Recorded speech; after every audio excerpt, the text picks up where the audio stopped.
एक लड़का बैंक के अंदर प्रवेश करता है। सामने एक महिला बैठी होती है। दोस्तों, जब महिला इस लड़के को देखती है तो देखते ही वहां पर भड़कने लगती है। जो यहां पर महिला होती है वो बैंक की ही कर्मचारी होती है और जो गार्ड होता है उससे कहने लगती है कि इस लड़के को यहां से धक्का मारकर बाहर निकालो, क्योंकि इसकी औकात नहीं है कि इस बैंक में ये कदम भी रख सके। दोस्तों, जब तक गार्ड को समझ पाता, जब तक वो महिला उसे कुछ समझा पाती, उससे पहले वो लड़का जो मैनेजर का केबिन होता है उसके अंदर प्रवेश कर जाता है। दोस्तों, जब मैनेजर साहब इस लड़के को बैंक में देखते हैं तो देखते ही खड़े हो जाते हैं, उसको सलूट करने लगते हैं, उसे नमस्कार करते हैं और कहते हैं कि साहब, आपने क्यों इतनी बड़ी मशक्क़त की, हमें बुला लिया होता, हम आपके पास आ जाते। ये सब पूरी कहानी जो महिला होती है पीछे गेट के खड़ी होकर सुन रही होती है। दोस्तों, उसके बाद मैनेजर को भी पता चल जाता है कि यहाँ पर जो तुम्हारी कर्मचारी महिला है इसने इस व्यक्ति के साथ में बड़ी बदतमीजी की है, बड़ा ही दुर्व्यवहार किया है। दोस्तों, मैनेजर साहब उसे धमकाने लगते हैं और उससे कहते हैं कि तुम्हारी आज से ड्यूटी गई, मानो तुम यहाँ से जा सकती हो। दोस्तों, उसके बाद में वो महिला इस व्यक्ति के पैरों में गिर जाती है, इससे माफ़ी मांगने लगती है और कहने लगती है कि मुझे माफ़ कर दो, मेरे पास बस यही एक सहारा है, अगर मेरी नौकरी चली गई तो मैं कहीं की भी नहीं रहूँगी। दोस्तों, दरअसल में वो लड़का इसका तलाकशुदा पति होता है, जिसे ये महिला छोड़कर एक चपरासी के साथ भाग आती है और उसके साथ ही वो प्रेम व्यवहार रचा लेती है। दोस्तों, आगे होता क्या है, क्या इस लड़के ने इसको माफ़ किया था या नहीं किया था, इसकी नौकरी बची थी या नहीं बची थी? अगर आप भी पूरी कहानी के बारे में जानना चाहते हैं, वीडियो को जरा सा भी स्किप ना करें। दोस्तों, आगे बढ़ने से पहले हमारी वही रिक्वेस्ट कि जो हमारे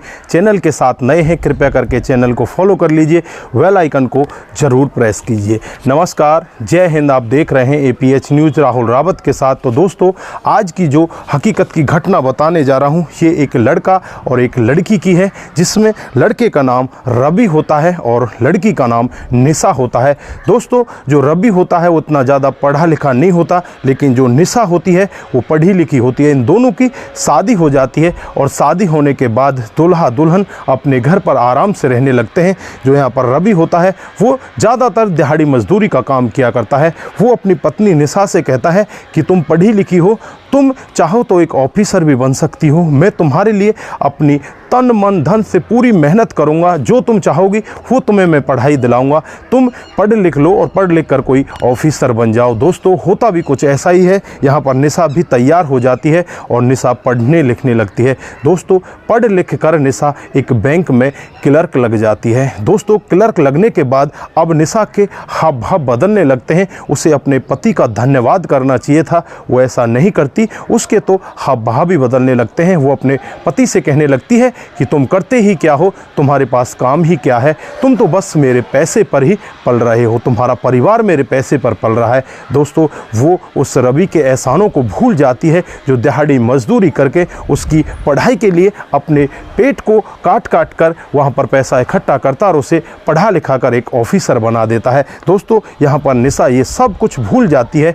दोस्तों, उसी बैंक में एक बहुत ही खूबसूरत लड़का होता है जिसका नाम रमाकांत होता है, जो पेशे से पियोन होता है, जो यहाँ पर उनको पानी वानी पिलाया करता है। दोस्तों, धीरे धीरे करके निशा की नज़दीकियाँ इस पियोन रमाकांत के साथ होने लगती है। अब अपने पति को वो जरा सा भी तजुर्बा नहीं देती, वो ज़्यादातर पति को धमकाया करती। पति भी यहाँ पर बहुत ज़्यादा परेशान होने लगता है और निशा एक दिन कह ही देती है कि मैं तुम्हारे साथ नहीं रहना चाहती, तुम तो बहुत बड़े फटीचर हो, तुम्हारे पास तो है ही क्या, मैं तुम्हारे पास क्यों रहूं। दोस्तों, उसके बाद जो कोर्ट में पेपर दायर कर दिए जाते हैं और यहाँ पर निशा अपने पति रवि से तलाक ले लेती है और इस रमाकांत से कोर्ट मैरिज कर लेती है। दोस्तों, यहाँ पर रमाकांत और निशा आराम से रहने लगते हैं। इधर जो रवि होता है वो ये सब बर्दाश्त नहीं कर पाता, वो इतना टूट जाता है, वो टूटकर बस अपने आप को ख़त्म करना चाहता था, लेकिन उसके दिमाग में एक बात सूझी कि तू अपने आप को क्यों ख़त्म करना चाहता है, उस बेवफा के लिए जिसके लिए तूने इतना सब कुछ किया, वो तुझे छोड़कर चली गई, तू उसके लिए अपने आप को क्यों ख़त्म करना चाहता है, तुझे जीना होगा और तुझे कुछ अच्छा करना होगा। दोस्तों, वो दिन रात मेहनत करने लगता है और एक छोटा सा बिजनेस स्टार्ट करता है और वो बिजनेस उसका इस तरह से आगे बढ़ता है, दिन दूनी रात चौगुनी तरक्की करने लगता है। दोस्तों मात्र 4 साल के अंदर उसकी 2 फैक्ट्रियां हो जाती हैं। उसके पास इतना काम धंधा आ जाता है, यहाँ पर परमात्मा का भी उसके पास इतना बड़ा आशीर्वाद होता है। दोस्तों उसकी 2 फैक्ट्रियां होती हैं, कई सारी लग्जरी गाड़ी होती हैं, कई सारे बॉडीगार्ड होते हैं, घर परिवार उसका बहुत ही अच्छे से चलने लगता है। दोस्तों जब ये लड़का रवि उस बैंक के अंदर जाता है तो ये यही समझती है कि ये आज भी फटीचर होगा, इसकी हालत आज भी ऐसी होगी। जो इस बैंक के अंदर कैसे आ गया, इस बैंक के अंदर तो बड़े बड़े बिजनेसमैनों के खाते होते हैं, लेकिन ये यहाँ पर कैसे आ गया। दोस्तों जब यहाँ पर निशा उसको इस तरह से धमकाती है, उसके साथ इस तरह से चीखती है, चिल्लाती है, गार्ड से उसे धक्के मार के बाहर निकलवाने वाली होती है, तभी मैनेजर के पास ये पहुंच जाता है और मैनेजर साहब इसको सलूट करने लगते हैं और कहने लगते हैं कि साहब आप यहाँ पर क्यों आए, हमें ही आपने बुला लिया होता, हम आपके पास आ जाते, आपको यहाँ पर आने की क्या ज़रूरत थी। दोस्तों जब यहाँ पर मैनेजर साहब उस निशा को देखते हैं तो उसे देखते ही धमकाने लगते हैं और कहते हैं कि तुम्हें मैंने आज ही फायर कर दिया, तुम्हें तो किसी से बात करने का भी तरीका नहीं है, तुम्हें नहीं पता कि इनकी वजह से ही हमारी ये बैंक चल रही है। अब तुम इस बैंक में नहीं रहोगी, अगर रवि कहेंगे तो ही तुम इस बैंक में रहोगी, नहीं तो तुम्हें आज ही फायर कर दिया जाता है।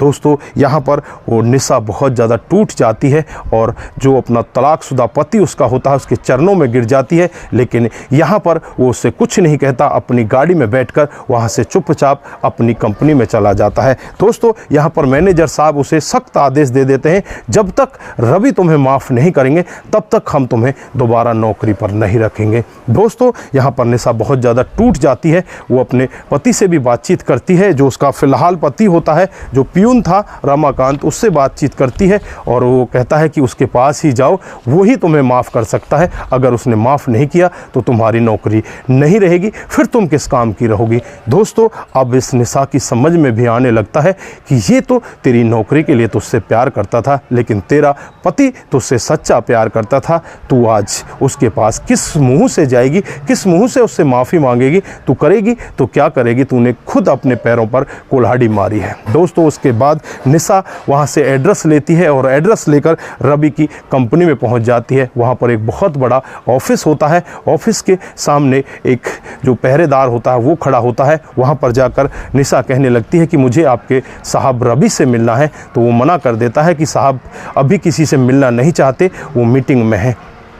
उसके बाद जो निशा होती है बार बार रिक्वेस्ट करती है और कहती है कि एक बार उनको बता तो दो कि मैं उनसे मिलने के लिए आई हूँ। दोस्तों उसके बाद जो यहाँ पर कर्मचारी खड़ा होता है वो सीधा रवि के केबिन में पहुँचता है और वहाँ जाकर कहता है कि साहब आपसे एक महिला मिलने आई है जिसका नाम निशा है।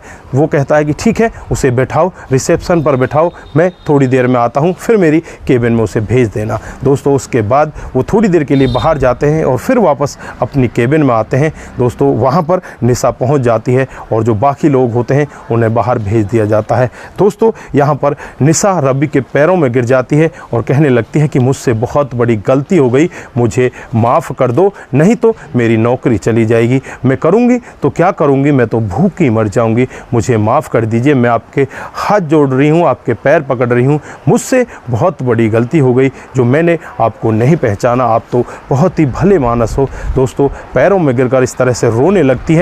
काफ़ी समय उसे हो जाता है, रवि को भी दया आ जाती है क्योंकि वो बहुत ही दयालु टाइप का होता है। रवि उससे कहने लगता है कि कोई बात नहीं, आप खड़ी हो जाओ, बैठ जाओ। उसके बाद रवि उससे कहने लगता है कि तुम बैठ जाओ, आराम से चाय पानी पियो। उसके बाद उसे चाय पानी पिलाया जाता है। यहाँ पर जो महिला होती है बार बार रिक्वेस्ट करने लगती है और उससे पूछने लगती है कि तुम्हारा जीवन कैसा चल रहा है। तो यहाँ पर वो रोते हुए खुद अपनी आंखों में आंसू भरकर कहने लगता है कि तुम्हारे जाने के बाद मैं टूट चुका था और तुम्हारे कुछ दिन के बाद ही मेरे माता पिता की भी मौत हो जाती है कि तुम यहाँ से मुझे छोड़कर चली गई। दोस्तों उसके बाद उसका जीवन इस तरह से बदलता है, किसी को कानों कान खबर नहीं होती। फिर वो एक बिज़नेस स्टार्ट करता है और उसका बिज़नेस इस तरह से चल जाता है। यहाँ पर जो निशा होती है वो रवि से पूछने लगती है कि क्या तुमने शादी की या नहीं की। तो यहाँ पर रवि कहता है कि मेरी शादी के लिए बहुत लड़कियों के ऑफ़र हैं, लेकिन मैं शादी अभी नहीं करना चाहता। दोस्तों यहाँ पर निशा भी कुछ ज़्यादा नहीं कहना चाहती,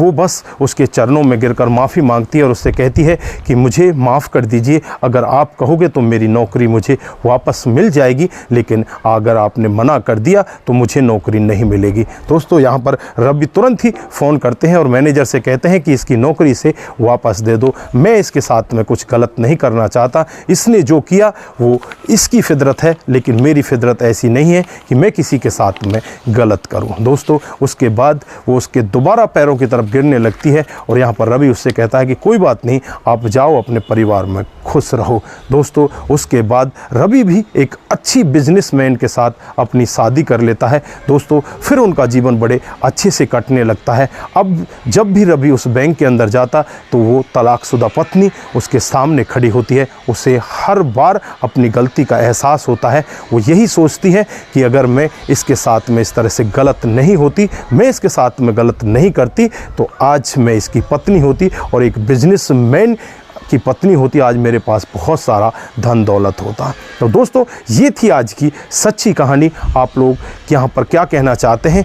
आप रवि के बारे में क्या सोचते हैं? क्या रवि ने जो किया वो सही था या गलत था? उसकी पत्नी ने तो उसके साथ गलत ही किया था उसमें। तो आपकी जो भी राय है वहाँ पर भी आप बता सकते हैं। दोस्तों आज के लिए बस इतना ही, फिर मिलते हैं किसी नए मोड़ के साथ। तब तक के लिए अपना ख्याल, अपने परिवार का ख्याल ज़रूर रखें। दोस्तों अगर आप लोगों को हमारी ये कहानियाँ ज़रा सी भी प्रभावित करती हैं, ज़रा सी भी अच्छी लगती हैं, तो दोस्तों के साथ ज़रूर शेयर करके जाइए। दोस्तों आपका एक शेयर हमें आगे बढ़ाता है और इसी तरह से सस्ता पर आधारित हम आपके साथ और अच्छी अच्छी कहानियाँ लेकर आते रहेंगे। दोस्तों अपना ख्याल रखें, अपने परिवार का ख्याल रखें, सतर्क रहें, सावधान रहें। नमस्कार, जय हिंद।